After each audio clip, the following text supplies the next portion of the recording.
नमस्कार. बृहन्मुंबई महानगरपालिका शिक्षण विभाग अंतर्गत व्हर्च्युअल क्लासमध्ये तुम्हा विद्यार्थ्यांचे हार्दिक स्वागत. मी प्राची लुडवे आज तुम्हाला इयत्ता 7वी गणितमधील एक महत्त्वाचा पाठ शिकवणार आहे. चला तर पाठाला सुरुवात करूया. नमस्कार, मी प्राची लुडवे आज तुम्हाला शिकवणार आहे इयत्ता 7वी गणितमधील एक महत्त्वाचं प्रकरण, ते म्हणजे वर्तुळ, सर्कल या प्रकरणाचा पुढील भाग. मागील भागात आपण काय पाहिलं? मागील भागात आपण परिघ आणि व्यास यामधील संबंध पाहिला. Relation between circumference and diameter. काय ते संबंध होता की एखाद्या समजा ते ह्या ठिकाणी हे बघा परिघ गोल फिरत आहे या वर्तुळाचा, बरोबर. हा परिघ जेवढा आहे तो मोजायचा दोरीने आणि त्याच वर्तुळाचा व्यास मोजायचा. तर तुम्हाला असं आढळेल एकाच वर्तुळाचा परिघ आणि त्याच वर्तुळाचा व्यास यांचा भागाकार प्रत्येक ठिकाणी सारखा येतो, तो म्हणजे 22/7. कोणतंही वर्तुळ घ्या, कितीही मापाचं. आपण काही वस्तू बघितल्या, ताट किंवा एखादा झाकण आहे गोलाकार बाटलीचं, तर त्यांचं परिघ आणि व्यास यांचं गुणोत्तर नेहमी कॉन्स्टंट येतं, ते म्हणजे 22/7. त्यालाच पाय असे म्हणतात. आणि त्यामुळे आपल्याला ह्या रिलेशनवरून एक सूत्र मिळालं, परिघ बरोबर व्यास गुणिले पाय किंवा पाय गुणिले डी. आता आपण ह्या ठिकाणी अक्षर बघूया काय आहेत ते. परिघाला जर अक्षर तुम्ही सी दिलं, सी म्हणजे सर्कम्फरन्स, व्यासाला अक्षर डी दिलं, त्रिज्येला अक्षर तुम्ही आर दिलं, तर आपल्याला काय फॉर्म्युला मिळणार आहे याच्यावरून? परिघ तुम्ही म्हणाल इथे आता गुणिले व्यास कसं झालं, तर आपल्याला हा फॉर्म्युला मिळाला होता ना, परिघ भागिले व्यास बरोबर पाय. ह्या आपण जेव्हा अनेक प्रयोग केले त्या प्रयोगांती आढळलं की परिघ भागिले व्यास बरोबर पाय. मग त्यामध्ये भागिले व्यासची मी बाजू बदलले, गुणिले व्यास झालं. परिघ बरोबर पाय गुणिले व्यास किंवा व्यास गुणिले पाय दोन्ही सारखं. मग त्याला मी फॉर्म्युल्यात कन्वर्ट केलं बघा. परिघ म्हणजे सी बरोबर पाय गुणिले डी म्हणजे व्यास. हेच सूत्र लाल बॉक्समधलं मी इथे लिहिले, सी = पाय डी. परंतु डी बरोबर काय आहे? डी हा व्यास आहे आणि व्यास त्रिज्येच्या दुप्पट असतो, म्हणजे 2 गुणिले आर. त्यामुळे आपल्याला नवीन फॉर्म्युला मिळाला, 2 गुणिले पाय तसाच राहिला आणि डीच्या ठिकाणी आर आलं. Therefore, C = 2 pi r is the formula to find out the circumference of a circle. आणि त्यावर आधारित आपण काही उदाहरणं पण पाहिले. आता पाहणार आपण पुढचा भाग, वर्तुळ कंस म्हणजे काय. Arc, what is arc of a circle, याची थोडीफार माहिती तुम्ही गेल्या वर्षी घेतलेलीच असेल. ही बघा बांगडी आहे आणि ही बांगडी जेव्हा एखादी तुटते तर अगदी बरोबर इक्वल भागात तुटत नाही ना. तर त्या ठिकाणी मधल्या ह्या चित्रात दाखवल्याप्रमाणे बांगडी तुटल्यामुळे ही जी वर्तुळाकार आपली बांगडी असते, त्या बांगडीचे 2 भाग झाले बघा. नाही झाले की नाही? इथला जो तुकडा होता मी बाजूला केला आणि हा एक तुकडा, एक मोठा तुकडा, एक लहान तुकडा. म्हणजे ज्या ठिकाणी आता बांगडी तुटली आहे ते 2 बिंदू झाले वर्तुळाचे, बरोबर ना. आणि ह्या 2 बिंदूतून हे 2 तुकडे वेगळे झाले आणि हे जे तुकडे होतात बांगडीचे जसे म्हणजेच वर्तुळाचे, त्यांना आर्क असे म्हणतात. आर्क म्हणजे कंस. हा बघा, हा एक भाग कंसाप्रमाणे दिसतच आहे ना, तसा दुसरा कंस. म्हणजे एक बांगडी 2 पॉईंट म्हणजे जर तुटली तर काय झाले, हे 2 पॉईंट, हा एक पॉईंट आणि हा पॉईंट तुटल्यामुळे बांगडीचे जे 2 भाग झालेले आहेत त्या भागांना काय म्हणतात? कंस असे म्हणतात. काय म्हणतात? कंस. बघा, वर्तुळावरील 2 बिंदूमुळे वर्तुळाचे जे 2 भाग होतात त्यांना वर्तुळ कंस असे म्हणतात. वर्तुळ कंस. What is arc? Any 2 points on a circle divides into 2 halves. Any 2 points on the circle. ह्या चित्रात पण बघा, इथे 2 पॉईंट दाखवलेत बघा, दाखवलेत ना मी इमोजीच्या साह्याने. एक ए आहे आणि एक बी आहे. तर 2 पॉईंटमुळे काय होतं? This 2 points on circle divide it in 2 halves called as arc. Arc म्हणजेच काय? वर्तुळाचा कंस. की 2 पॉईंटमुळे ह्या वर्तुळाचे 2 भाग होतात. मग हे जे आर्क आहेत ते लहान मोठे पण होऊ शकतात. आता इथे बघा, लहान आणि मोठा आहे, दोन्ही समान पण होऊ शकतात. बरोबर व्यासावर जर बांगडी तुटली तर दोन्ही आर्क समान होणार नाही का. मग जर लहान मोठे असतील तर जो लहान आर्क त्याला मायनर आर्क, छोटा कंस, आणि जो मोठा भाग असेल तर त्याला मेजर आर्क, मोठा कंस असे म्हणतात. या ठिकाणी ह्या ए आणि बीमुळे छोटा आणि मोठा असे 2 भाग झालेले आहेत. तर आपण मागील भागात पाहिलेलं आहे की हे वर बघा, ह्या ठिकाणी पण मी आकृती दाखवली आहे. बी आणि सी ह्या पॉईंटच्या ठिकाणी काय झालेलं आहे, ह्या बांगडीचे किंवा वर्तुळात 2 भाग झालेले आहेत. मग हे जे दोन बी आणि सी पॉईंट आहेत त्यांना कंसांची टोकं म्हणतात. काय म्हणतात? कंसांची दोन टोकं. ठीक आहे. मग या ठिकाणी बी आणि सीच्या ठिकाणी जर बांगडी तुटली तर दोन कंस झाले बघा, मी वेगवेगळे केलेत बघा या चित्रामध्ये. एक झाला बी पासून सी पर्यंत, हा छोटा तुकडा वरचा, बरोबर, आणि एक हा उरलेला, ह्या बिंदूंपासून दोन टोकं करायचे, हा उरलेला तुकडा, बरोबर ना. तर मी हा जो आहे बी सी हा छोटा कंस मायनर आर्क आणि हा झाला मेजर आर्क मोठा कंस, बरोबर. आता कंसाचं वाचन कसं करायचं? आता बघा, हा छोटा कंस पण बी सी आहे आणि मोठा कंस पण बी सी आहे. मग ह्याचं वाचन मी कसं करणार? How to read arc? Arc B C, arc शब्द लिहायचा म्हणजे कंस बी सी, हा आहे कंस बी सी, बरोबर. परंतु काय होतं, हे जे दोन कंस आहेत, छोटा कंस आणि मोठा कंस फरक कळत नाही ना, दोघांना मी बी सी नाव दिलं. इथे बघा, इथे पॉईंट ए आणि पॉईंट बीच्या ठिकाणी दोन भाग झाले आहेत. मग नुसतं आपण ही जी टोकच जर बोललो तर कंस ए बी आणि कंस ए बी असंच म्हटलं जाईल. म्हणजे आपल्याला differentiate, we cannot differentiate which is minor arc and which is major arc. Therefore one more point you have to fix here, or one more point you have to write on this or in between that arc. त्या आर्कच्या मध्ये अजून एक point तुम्हाला आखावा लागणार की ज्यामुळे तो पॉईंटसुद्धा वाचताना घ्यायचा. आणि त्यामुळे आता इथे आर्कचं नाव काय होणार आहे? पहिल्या चित्रातील छोटा आर्क म्हणजे जो छोटा कंस काय आहे बघा, ए डी बी, बरोबर ना. म्हणजे हा जो एक्स्ट्रा पॉईंट तुम्ही घेतला आहे, ही जी टोकं जे आहेत ना, टोकं असलेले पॉईंट साईडलाच राहिले पाहिजेत आणि मध्ये आपला जो एक्स्ट्रा पॉईंट आपण त्या आर्कवर घेतला आहे तो मध्ये येणार. मी कंस ए डी बी, आता मी कंस ए डी बी लिहिल्यावर मला फिक्स कळतं आहे बरोबर की मला कुठला कंस वाचायचा आहे. मी नुसतं ए बी म्हटलं तर छोटा कंस की मोठा कंस कळणार नाही. तर ह्या डीमुळे आता पक्क झालं हे कंस A D B which I have written it is minor arc. Then what is the name of major arc? Major आर्कच्या मध्ये पण मी मध्ये सी लिहिलं आहे बघा. मेजर आर्कचं नाव कसणार आहे? Arc A C B. कळलं तुम्हाला? Similarly, this diagram I have given here. Here the points where the circle is cut, that points are L and N. L आणि N पासून आपल्याला दोन आर्क कोणते येणार बघा? एक येणार आहे एल के एन, बरोबर, आणि दुसरा असणार आहे एल एम एन, बरोबर. अशा प्रकारे त्याचं वाचन आणि लिहायचं, वाचन करायचं असतं आणि लिहायचं असतं. हां, तर वर्तुळ काय झालं? जर समजा दोन्ही, if two circles have common end and points, the arc make one complete circle and these arcs are said to be corresponding arcs. आता दोन आर्क असे आहेत, जसं बघा ना, बांगडी तुटली, बांगडीचा तुकडा वेगळा झाला, वेगळा झालेला तुकडा मी परत लावला तर पूर्ण सर्कल होईल की नाही? बरोबर ना, पूर्ण सर्कल तयार होईल. समजा आता ही अशी बांगडी आहे आणि तुटली, या ठिकाणी बघा हा एक भाग आणि हा एक भाग, बरोबर ना. पण हा भाग मी जर वेगळा केला, बघा या ठिकाणी ए आणि बी, या ठिकाणी ही बांगडी तुटलेली आहे आणि त्यामुळे हा एक छोटा आर्क आहे ए एक्स बी आणि दुसरा ए वाय बी. आता ही बांगडी बघा ह्या ठिकाणी तुटली, वेगळी केली मी, बरोबर ना.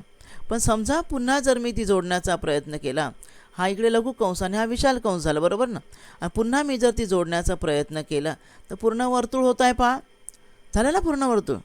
म्हणजेच काय, एकाच वर्तुळाचे दोन आर्क असतील आणि त्यांचे अंत्यबिंदू म्हणजे कोणता? हा ए आणि बी नाही का इथला, हे जर सामायिक असतील आणि ते दोन कंस सोडून पूर्ण वर्तुळ होत असेल तर ते कंस एकमेकांचे संगत कंस, they are said to be corresponding arc.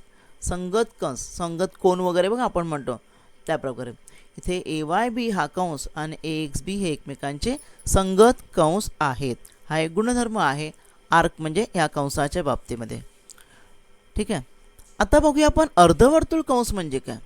अर्धवर्तुळ म्हणजे तुम्हाला सोपं आहे, चपाती बघा, आपण गोल चपाती इथे मधोमध तोडली की दोन अर्ध गोल चपाती, अर्धवर्तुळ तयार होतात ना चपातीचे.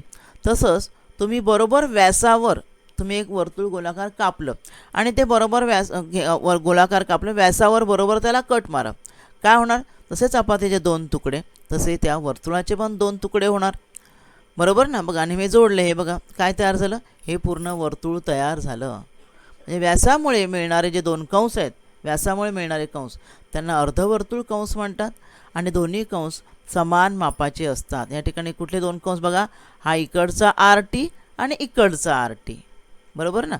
आता नुसतं आर टी म्हणून नाही चालणार, एखादं एक्स्ट्रा अक्षर द्यायला पाहिजे. समजा इथे मी एक्स दिलं इथे वाय दिलं तर आर एक्स टी आणि आर वाय टी हे दोघंही समान मापाचे असणार आहे आणि दोन अर्धवर्तुळं मिळून पूर्ण वर्तुळ तयार होतं.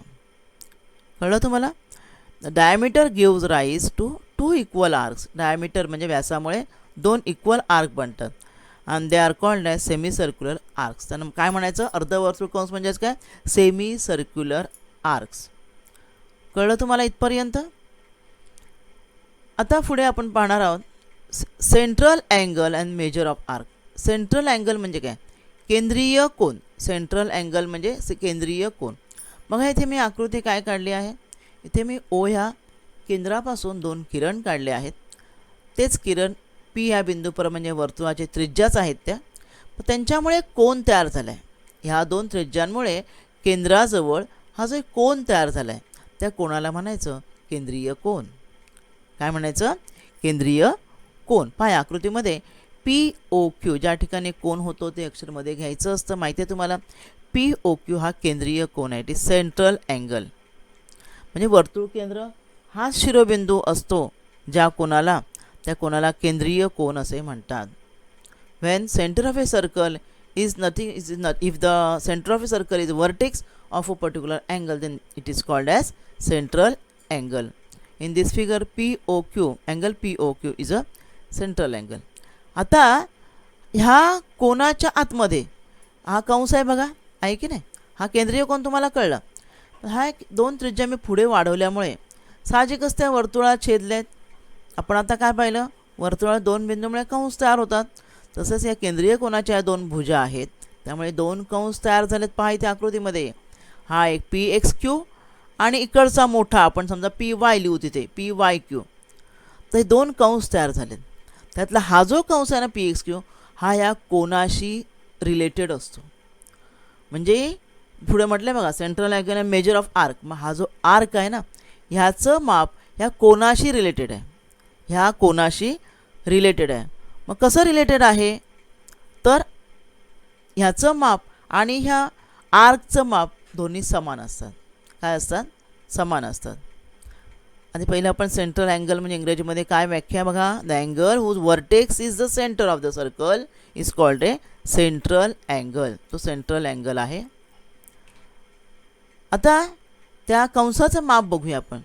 वर्तुळ कंसाने केलेल्या केंद्रीय कोनाचे माप हे त्या कंसाचेच माप असतं.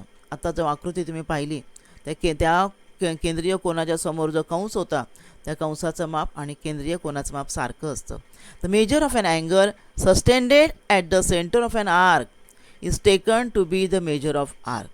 Major of an angle is taken to be the measure of arc. म्हणजे त्या कोनाचं माप तेच त्या कंसाचं माप गृहीत धरलं जातं. कळलं तुम्हाला? त्यामुळे ते लघु कंसाचं माप काय असणार आहे? What will the measure of minor arc?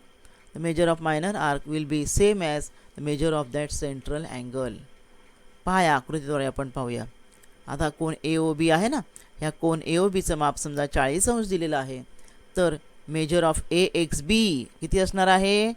कंसाचं माप लिहिताना कसं लिहायचं बघा. मेजर एम, जसं कोणासाठी आपण मेजर लिहितो ना तसं एम लिहायचं. आणि कोणामध्ये आपण अँगल लिहितो ना, अँगलचं चिन्ह इथे कंस शब्द लिहायचा. मेजर कंस ए एक्स बी याचं माप पण 40 अंश असणार आहे.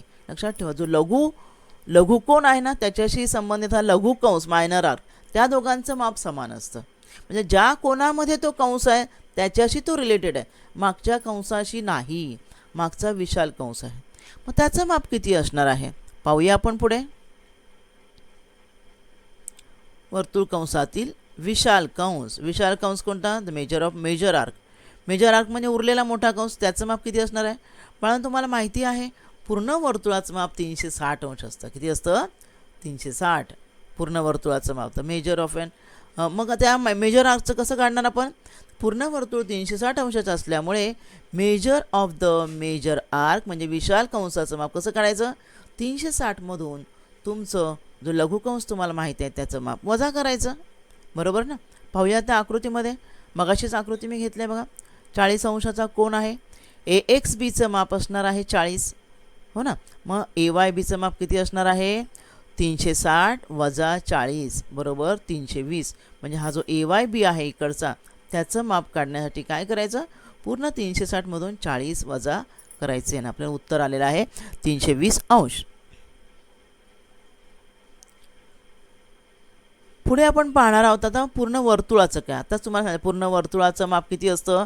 हे बघा, इथून जेव्हा तुम्ही क्लॉकवाईज म्हणजे घड्याळाची दिशा, घड्याळाच्या उलट दिशेने फिरवणार आणि मोजणार, तेव्हा हे पूर्ण माप 360 अंश असतं. कसं पहा, या ठिकाणी आपण इथे हे करूया, तर ह्याचा पडतळा करूया.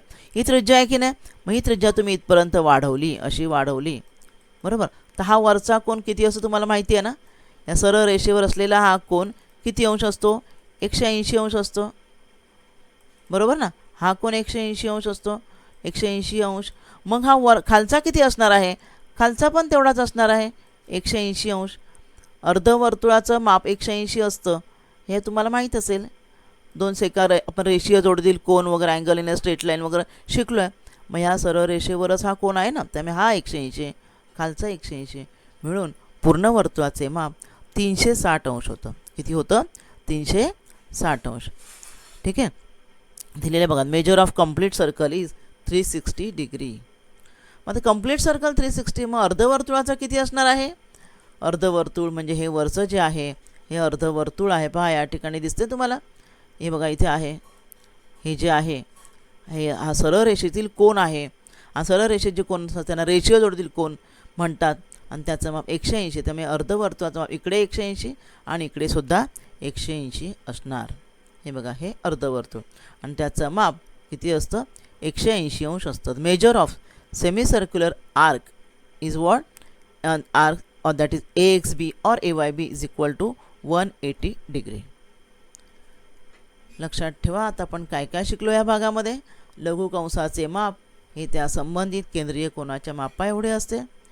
विशाल कंसाचे माप काढायला 360 मधून लघु कंसाचं माप वजा करायचं आणि अर्धवर्तुळाचं माप 180 असते. Measure of A minor arc is equal to the corresponding central angle, and the measure of the major arc is equal to 360 minus measure of minor arc. म्हणजे मायनर आर्कचं माप जे आहे ते 360 मधून वजा करायचं केलं की तुम्हाला मेजर आर्कचं आन्सर मिळतं.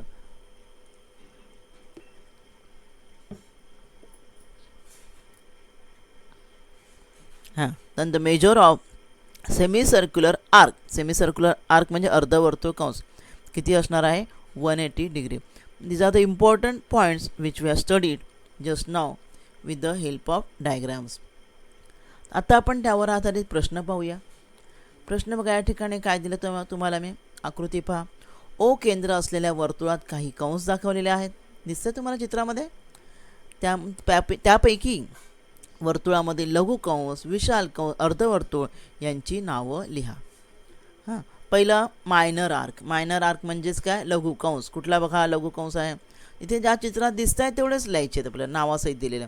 हा बघा, हा आहे मायनर आर्क, दिसतो तुम्हाला PXQ. हा काय आहे, मायनर आर्क आहे. इथे हा PR पण आहे, परंतु त्याच्यावर त्यांनी अक्षर दिलं नाही आहे ना, काही इथे मध्ये अक्षर पाहिजे. नुसतं PR तुम्ही म्हणू शकत नाही. नुसतं PR जर म्हटलं तर हा पण PR होईल आणि इथून हा उरलेला हा पूर्ण मोठा तोही PR होईल. आपल्याला ते नको आहे, म्हणून काय करायचं, आपण एकच लिहूया दिलेला, QXP दिले बघा. हा झाला मायनर आर्क. मेजर आर्क काय होणार, मेजर म्हणजे मोठा. मेजरमेंट मोठा कुठून होणार आहे, मोठा जो होणार आहे तो Q पासून. हा मायनर झाला ना, हा छोटा झाला की नाही, मोठा उरलेला मोठा QYP, बरोबर की नाही, P पर्यंत हा झाला मोठा मेजर आर्क. आणि नंतर सेमी सर्क्युलर आर्क म्हणजे काय, सेमी सर्क्युलर म्हणजे काय होणार, अर्धवर्तुळ. हा त्यामुळे Q पासून R पर्यंत एक असणार आहे बघा, QPR, आणि दुसरा Q पासून R पर्यंत खाली बघा, QYR. हे झाले दोन अर्धवर्तुळ कंस. त्यांची इथे मी नावं लिहिलेली आहे. तुम्ही व्हिडिओ पाहताना व्हिडिओ स्टॉप करायचा आणि हा प्रश्न आणि आकृती उत्तरं लिहून घ्यायची बाळांनो. दुसरा प्रश्न बघूया. आता आपल्याला मापं काढायची आहेत. ओ केंद्र असलेल्या वर्तुळात लघु कंस PXQ आहे आणि त्याचं माप दिलेले आहे 110 अंश. तर विशाल कंस PYQ चे माप काढा. पाहूया आपण आकृती. If in a circle with centre O, the measure of minor arc given is 110. What is the measure of major arc PYQ. त्याचप्रमाणे आधी आपण आकृती काढूया. पहा आकृती काय काढायची आहे. बघा इथे वर्तुळ काढलं आणि इथे मी कोन मोठा काढला, कारण तो 110 म्हटलं आहे ना, 90पेक्षा मोठा. तर मी मोठा कोन दाखवला मी हा PXQ. हा कंस त्याने आपल्याला दिलेला आहे. ह्याचं माप 110 आहे. किती आहे? 110 अंश आहे. ठीक आहे. मग हा जो विशाल कंस आहे, हा इकडे हा जो विशाल कंस आहे ना, त्याचं माप आपल्याला काढायला सांगितलेलं आहे. बरोबर. मग आता हा काय आहे? 110 मी ते लिहिते पाहिजे. तर कंसाचे माप आणि कोनाचे माप सारखंच नाही का, त्यामुळे हा जो कोन आहे तो सुद्धा असणार आहे 110 अंश. हा लघु कंस 110 आहे. मग विशाल कंस काढायला कसं सांगितलं मी?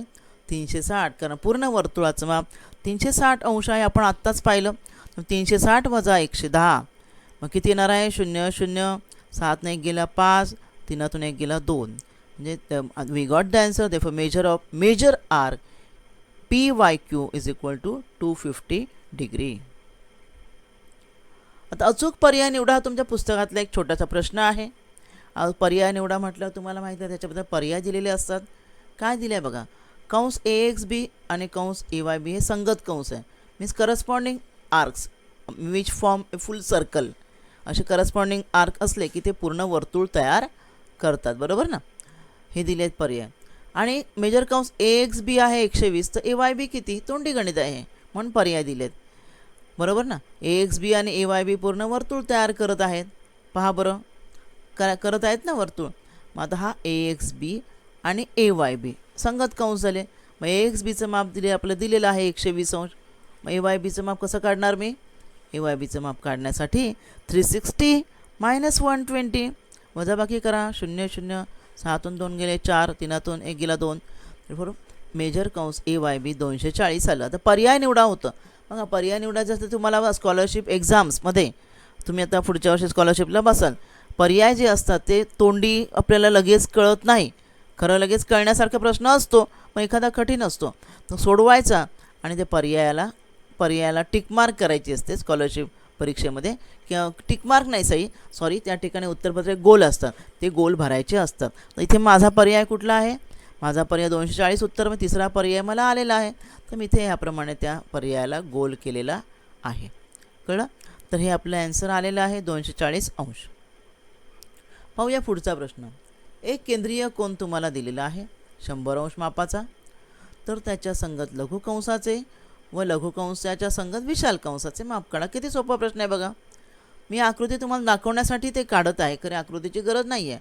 आणि हा कोन आपल्याला दिलेला आहे 110 अंश आहे, नाही सॉरी 100 अंश आहे. बरोबर. आता गिवन दिलेलं का आपल्याला? Given that central angle is 100 degree दिलेला आहे ना. सेंट्रल अँगल म्हणजे काय? केंद्रीय कोन. मग मेजर ऑफ मायनर आर्क, मग त्याच्याशी संलग्न कोन कुठला आहे? हा आर्क आहे ना. तर मी ह्याचं माप पण किती असणार आहे? त्याच्याशी समान, म्हणजे 100 अंश असणार आहे. आणि मग मेजर आर्क म्हणजे उरलेला मागचा. आता इथे मी नावं वगैरे दिले नाही आहे, डायरेक्ट शब्दात दिलेलं आहे. 360मधून 100 वजा करायचा, मी उत्तर येणार आहे 260 अंश. कळलं तुम्हाला? एकदा लघु कोन दिले असेल ना, केंद्रीय कोन, तेवढंच माप लघु कंसाचं असतं. आणि 360मधून वजा केला लघु कंस की विशाल कंसाचं माप मिळतं. पुढचं उदाहरण पाहूया. खाली रेख PN व TC हे दोन वर्तुळाचे व्यास दिलेले आहेत आणि त्यांच्या टोकांमुळे, व्यासांच्या टोकांमुळे तयार होणारे लघु कंस आणि विशाल कंस यांची मापे लिहा. काय म्हटलेलं आहे? त्यांची मापे लिहा. आता इथे आपल्याला काही कोन दिलेला आहे का पाहूया आपण आकृतीमध्ये. हा आपला तक्ता आहे, मापं लिहायला सांगितली आहेत. ठीक आहे. त्यामुळे एक कोन दिला आहे बघा. तर कोन दिल्याशिवाय मापं कशी काय लिहिता येतील ना बाळांनो. मग आता इथे एक 100 अंश दिलेला आहे, कोन दिलेला आहे. आणि आपल्याला अक्षरं पण लिहावी लागणार त्या कंसांची नावं लिहायची म्हणून. हा मी केंद्र O घेतला आणि टोकं मी काय घेतली. हा PN एक व्यास आहे आणि दुसरा व्यास त्यांनी म्हटलेला आहे TC. बरोबर ना. हा TC दुसरा व्यास आहे. तर त्यांच्या टोकांमुळे होणारे जे आहेत लघु कंस आहेत, विशाल कंस आहेत, त्यांची मापं लिहा. मग आता मी काय केलं? 2 भाग केले बघा या ठिकाणी. एका ह्याच्यात मी मायनर आर्क आणि एका ह्याच्यात मेजर आर्क लिहिलेत. मग ठीक आहे. मायनर आर्क म्हणजे काय? लघु कंस. तर पहिला आपण जो कोन दिला आहे त्यापासूनच सुरुवात करूया. आता नुसतं मी PT लिहू शकत नाही. नुसतं PT लिहिलं तर काय होणार? हा मोठा आर्क पण येईल ना. म्हणून प्रत्येकाच्या मध्ये मी एक एक अक्षर देते बघा. WY दिलं, इथे एक्स दिलं आणि ते खाली पण मी अक्षर दिलं आहे Z, x Y Z W. ठीक आहे. मग पहिलं मी सुरुवात करते ह्यापासून, हा जो मायनर आर्क आहे ना त्याच्यापासून सुरुवात करूया आपण. पी एक्स टी त्याचं माप किती आहे 100 अंश, बरोबर. ते मी लिहिलं पहिलं 100 डिग्री. आणि त्याच्याबरोबरच त्याचा मेजर कोण आहे ना तो पण लिहून टाकायचं, म्हणून मी 2 कंस केले. मग पी एक्स टीचा मेजर आर्क कुठला आहे, पी झेड आणि टी हा पूर्ण, बरोबर ना. हा पूर्ण इथून पी झेड टी हा पूर्ण येणार आहे त्याचा मेजर आर्क. मग त्याचं माप किती असणार आहे, त्याचं माप काढायला काय करायचं आहे, पूर्ण वर्तुळाच्या मापातून 100 वजा करायचे, बरोबर ना. Major of minor arc is equal two is corresponding central angle. त्यामुळे आपल्याला कोन जो दिला आहे तो केंद्रीय कोन असला त्याच्याबरोबरच ह्याचं माप तेवढंच असतं नाही का त्याच्या लघुकंसाचं, त्यामुळे हा 100 आला. आता उरलेला काढायला मी 360मधून मी वजा करणार आहे, कळलं ना. 360 वजा मायनर आर्क मगाशी मी सांगितलं, त्यामुळे उत्तर आलं त्याचं 260. ठीक आहे. आता आपण दुसरा आर्क घेऊया. आधी हे आपण जे मार्किंग जे केलेले आहेत ते खोडून टाकूया आपण जरा, 1 मिनिट पहा.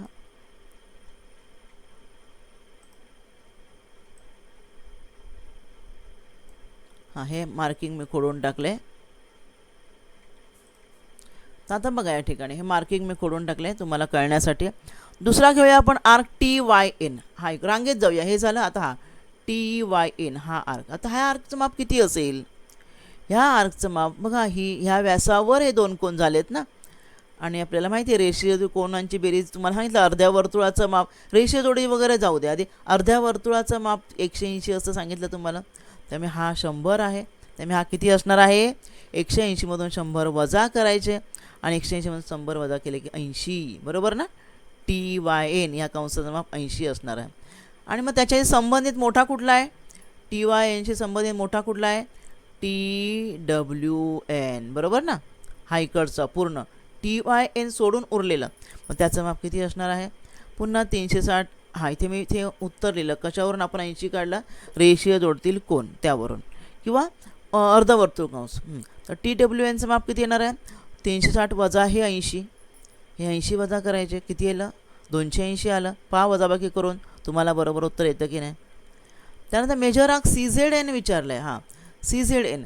आता पहिलं सी झेड एन कोणाचं माप किती असणार आहे, तर 100 अंश. का, कारण विरुद्ध कोन माहिती आहे ना, विरुद्ध कोन समान मापाचे असतात आणि त्यामुळे ह्याचं माप 100 येणार, खालच्याचं पण मायनरचं. मग मेजर आर्क कुठला ह्याचा, ह्याच्याशी ह्याचा मेजर आर्क कुठला, सी झेड एन मायनर आहे, मग त्याच्याशी संबंधित मेजर आर्क हा वरचा मोठा सी एक्स एन, त्याला मी अक्षर एक्समध्ये घेतलं. त्याचं माप येणार आहे 360 वजा 100 260. आणि मग पुढचा P W C, P W C हा कोन, ह्याचं माप किती असणार आहे, ह्याचं माप किती असणार आहे, हा काढला ना आपण 80, ह्याच्या विरुद्ध कोण आहे, त्यामुळे ह्याचं पण माप 80. आणि मग उरलेला पी वाय सी पूर्ण, त्याचं माप किती असणार आहे 360 वजा 80 280. लक्षात ठेवायचे, म्हणून मी ते सूत्र लिहिलं बघा इथे, 360 वजा मायनर आर्क करायचं, मग तुम्हाला मेजर आर्कचं ॲन्सर मिळणार आहे. अजून एक आपण असा प्रश्न बघूया. ह्या आकृतीमध्ये पी आर आणि एस क्यू हे वर्तुळाचे व्यास दिलेत पहा, आणि major angle R A Q दिला आहे. आर ए क्यू म्हणजे कुठला, हा जो अँगल आहे ना तो तुम्हाला दिलेला आहे 30 डिग्री 30 डिग्री. तर बाकीचे जे आर वाय क्यू वगैरे यांची मापं आपण काढायची आहेत. तर मी एक तक्ताच तयार केला, मी तक्त्यामध्ये लिहिलं की व्यवस्थित दिसतं, तुम्ही क्रमांक घालून सुद्धा लिहू शकता. तर लिहूया. पहिला कंस आर वाय क्यू किती असणार आहे, केंद्रीय कोनाचे माप आणि त्याच्याही संबंधित कंसाचे माप समान असतं, त्यामुळे आर वाय क्यूचं माप किती येणार आहे 30 डिग्री. मग या ठिकाणी मी नियम लिहिला, measure of minor arc is equal to its corresponding central angle, बरोबर ना. सेंट्रल अँगल एवढं असतं, त्यामुळे त्याचं ॲन्सर आलं 30 डिग्री. ठीक आहे. मग आता आपल्याला दुसरा कुठला विचारला आहे, कंस पी एक्स क्यू विचारला आहे बघा, पी एक्स क्यू खालचा. मग खालचा पी एक्स क्यू मगाच्याप्रमाणेच बघा, इथे हा अर्धवर्तुळ होतं ना, ही आकृती आणि ही आकृती, 2 अर्धवर्तुळ समान भाग झाले आहेत आणि अर्धवर्तुळाचं माप 180, त्यामुळे 180मधून हा वजा करायचा, हा जो मायनर आर्क जो आहे ना त्याचं मेजर, त्यामुळे 180मधून वजा केलं हे काय येणार आहे 180 वजा 30, आपल्याला उत्तर येणार आहे 150. कसं आलं कळलं ना, कसं आलं ते मी साईडला सोडवून दाखवलं आहे पहा तुम्हाला. आता मेजर SRQ. SRQ कुठला बघूया बाळांनो आपण. SRQ हा तर अर्धवर्तुळ आहे, बरोबर ना. अर्धवर्तुळ असल्यामुळे त्याचं माप किती असणार आहे, किती असणार आहे. सेमी सर्क्युलर अँगल किती तो 180 असणार आहे. आणि त्यावरून आपल्याला दुसरं काढायचं तर RSQ किती आहे. RSQ बघा, RSQ हा पूर्ण म्हणजे हा सोडून दिला एवढा तुकडा, म्हणजे एवढा तुकडा वजा करायचा. कितीमधून वजा करायचा, 360 मधून. पूर्ण वर्तुळ आहे ते, पूर्ण वर्तुळातला तेवढा 30 डिग्रीचा छोटासा तुकडा बाजूला आहे, त्यामुळे 360 वजा 30 करायचा आहे. उत्तर मला काय येणार आहे, 330 डिग्री. अशा प्रकारे आपण प्रत्येक कंसाचं माप इथे दिलेल्या कंसांच्या मापावरून काढलेलं आहे. मुद्दे लक्षात ठेवायचे, कोणता कोण कसा काढायचा, कुठे 180तून वजा करायचं आहे, कुठे 360मधून वजा करायचं आहे, हे आकृती पाहून आपल्या लक्षात आलं पाहिजे. हा एक प्रश्न दिला तुम्हाला मी. In a circle with centre O, measure of angle IOJ म्हणजे हा अँगल बघा, बरोबर ना. IOJ सेंट्रल अँगल आहे ना, बरोबर ना, केंद्रीय कोन, त्याचं मेजर दिलं आहे. What is the measure of remaining arcs, उरलेले जे आर्क आहेत त्यांचे मेजर काढा. आता ह्याचं तुम्ही म्हणा मग ह्या आर्कचं कुठे, ह्या आर्कचं मेजर तेवढंच असणार नाही का, 70 अंश. आणि त्यामुळे त्याचं मेजर कळलं, उरलेल्यांचं काढा. हे बघा या ठिकाणी मी पुन्हा इथे तक्ताच तयार केला आहे. मेजर आता मी इथे प्रत्येक ह्याच्याना नावं दिली आहेत बघा, अक्षरं दिली आहेत. ABCD आणि E का दिले तुमच्या लक्षात आलंच असेल. कोणाचं नाव आपण 2 अक्षरी वाचू शकत नाही, सॉरी कोणाचं नाही, 3 कंसाचं, कोणाचंही नाव आपण 3 अक्षरीच वाचतो बघा ना, IOJ. पण मला आता हा IJ कंस वाचायचा आहे. नुसतं IJ म्हटलं तर मग असं मोठा कंस I आणि J ही टोकं असलेला मोठा कंस पण IJच होईल, फरक नाही कळणार. म्हणून प्रत्येकामध्ये मी एक अक्षर अजून लिहिलं, म्हणजे आपल्याला अगदी डिफरन्शिएट करून कोणाचं माप लिहिता येईल, बरोबर ना. मग आता कंस IAJ किती येणार, कंस IAJ माप 70 डिग्री, कारण तर केंद्रीय कोन आहे, केंद्रीय कोनाचं आणि कंसाचं माप समान असतं. नंतर मेजर आर्क JBKचं माप दिलेलं आहे बघा 70 आकृतीमध्ये गिवन, ठीक आहे.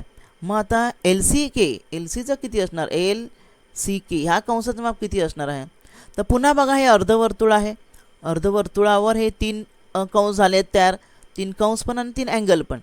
मग आपलं अर्धवर्तुळाचं माप 180 ना, 180मधून हे 70 आणि हे 70 मिळवायचे, सॉरी वजा करायचे 180मधून. तर 180 वजा 140 किती येणार आहे, LCKचं माप येणार आहे 40 अंश, ठीक आहे. नंतर मग तो HDL मागचा, हा जो आपल्याला HDL विचारला आहे, HDL इथपर्यंत तुम्हाला विचारलं आहे, ठीक आहे. हा ह्याचा तुकडा आहे ना, मग त्याचं माप किती असणार आहे, HDLचं माप असणार आहे 180 वजा 40. कसं काढलं, HDL. हां आता ह्याचं माप आपल्याला कळलं होतं ना, ह्याचं माप काढलं आहे बघा आपण इथे, LCKचं 40. मग हा ह्या अर्धवर्तुळावर आहे, ह्या अर्धवर्तुळामध्ये हे 2 कंस आहेत, LCK आणि HDL. मग हा आपल्याला माहीत आहे. मग 180मधून आपण 40 वजा केला, मला मिळाला major arc HDL, that is 140 degree. And then remaining HEIचं माप किती असणार आहे, HEI याच अर्धवर्तुळावर आहे बघा, इकडच्या अर्धवर्तुळावर. मग मला HDL कळला 140, 180मधून मी 140 वजा करणार, वजा केला की मला काय येणार आहे 40 डिग्री. अशा प्रकारे मग ती बरोबर मेजर कंस कुठला, मेजर किंवा लघु कंस कुठला आहे, त्याचं माप किती आहे. आपण जे रेषीय जोडतील कोण वगैरे हे जे घटक आपण शिकलो आहे, विरुद्ध कोण, यांचाही उपयोग आपल्याला करावा लागतो. आणि गणित आहे, गणितामध्ये आपण मागचं विसरून नाही चालत, त्याचा उपयोग आपल्याला कंटिन्यू पुढच्या गणितामध्ये उपयोग होत असतो. अशा प्रकारे बाजूला मी ते कॅल्क्युलेशन केलेलं आहे आणि ह्या पूर्ण तक्त्यामध्ये प्रत्येक कोणाचं माप लिहिलेलं आहे. बाळांनो, व्हिडिओ पाहताना नक्की व्हिडिओ थांबवून पाहून आकृती काढून त्याप्रमाणे उत्तर तुम्ही लिहायची. अशा प्रकारे आपण आज या भागामध्ये वर्तुळ कंस, नंतर लघु कंस, विशाल कंस आणि त्यांची मापं कशी काढायचे, केंद्रीय कोनाचं माप हे लघु कंसाशी निगडित असतं, हे घटक आपण पाहिलेले आहे. तर या भागात आज आपण इथेच थांबूया. धन्यवाद. आज आपण या भागात इथेच थांबूया. माझा व्हिडिओ आवडला असेल तर लाईक करा, शेअर करा आणि असे अनेक एज्युकेशनल व्हिडिओ पाहण्यासाठी MCGL व्हर्च्युअलच्या चॅनेलला सबस्क्राईब करा. धन्यवाद. बेल आयकॉन क्लिक करा, ज्यामुळे नवीन व्हिडिओचे तुम्हाला नोटिफिकेशन्स मिळतील.